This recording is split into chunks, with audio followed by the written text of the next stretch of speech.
Soul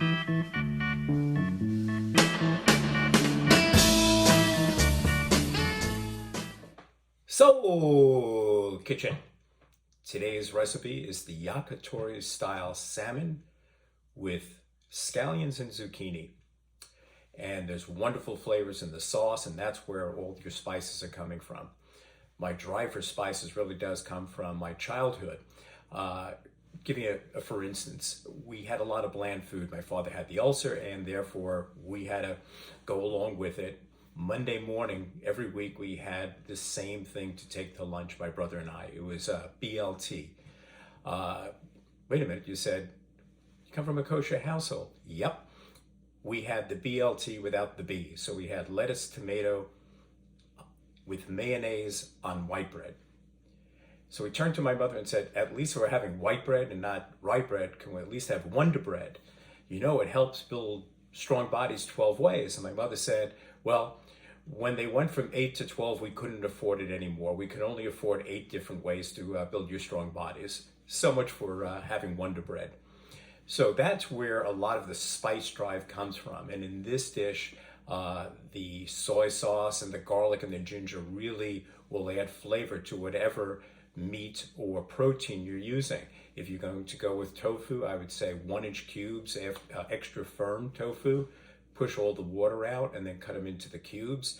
It'll absorb the flavors of the sauce wonderfully. And the same thing if you want to use chicken, 1-inch cubes to put it on the grill.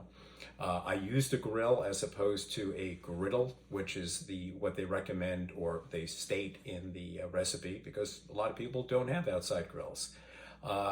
I think the next time I make this, I'll cube the zucchini if I'm going to grill it, because the slices won't pick up the taste the way the cube would on a grill. Skewers, you'll see in the recipe with the video where it ended up being, I only needed 4 skewers. In the recipe, it just says skewers if you're going to soak them. So I soaked up a bunch, it only needed the 4. And I went with 2 pounds. This is another wonderful recipe to double or triple, so you could serve it to other people or deliver to groups that may need food. So, enjoy. And the ingredients for tonight, there's the 2 pounds of salmon. The skewers are soaking. We have the oil, the garlic, the ginger, the soy sauce, the turbinado. We have the rice wine vinegar. I'm just showing the cornstarch. It'll go into the water and I'll stir that up. There's the zucchini and the scallions, my 2/3 cup water. But I want to show you something about the salmon. When you get a big fillet, you're going to have thick pieces and thin pieces, so that you could see cut them into 1-inch cubes. But these guys would cook a lot faster if I just put it that way. So I will be rolling them up and making it into a thick size as well. And this way it shouldn't burn.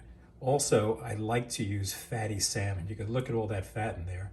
Salmon is probably the most forgiving fish that you're going to make. Whitefish burns really quick. You have to watch it. Salmon, much more forgiving. And there's the lemon that'll go on at the very end. Well, I know you all know how to heat up oil, but I just want to show you something about pots.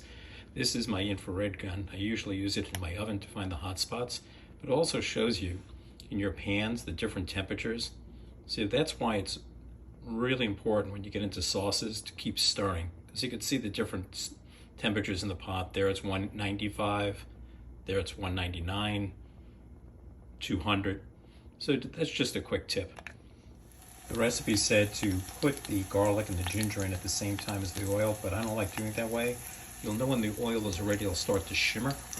And garlic will burn quickly, so you should never really do it more than about 45 seconds to 1 minute. And you can smell, if you could smell it through this video, you'd really say, wow, that smells really good. In goes the sugar. It's the turbinado or the raw sugar.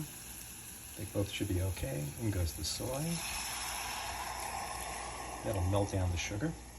You can see it's come to its boil, and you hear all that noise. That's my fans. Whenever I cook, those fans are on full steam. And speaking of steam, that's why. All those vapors are going into the air, and I want to catch them into my fan. Turn the heat down now, and wait the 2 minutes for all the sugars to dissolve. In order to do this, I need one hand to pour, and if you put those fans on, you won't be able to hear me, which is always a good thing around my house. Who wants to hear me anyway? So now I'm just going to stir that in with a whisk. It's on a very low heat, and we're just going to keep that going for about 2 to 3 minutes as it starts to thicken up under the heat. That's why the cornstarch is in there.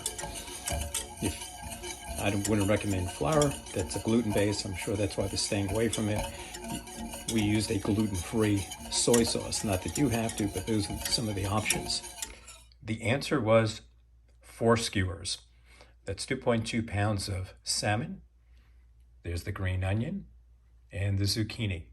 I rubbed my oil on the individual skewers. I didn't put them all in a bowl. I find that becomes really slippery to put them on.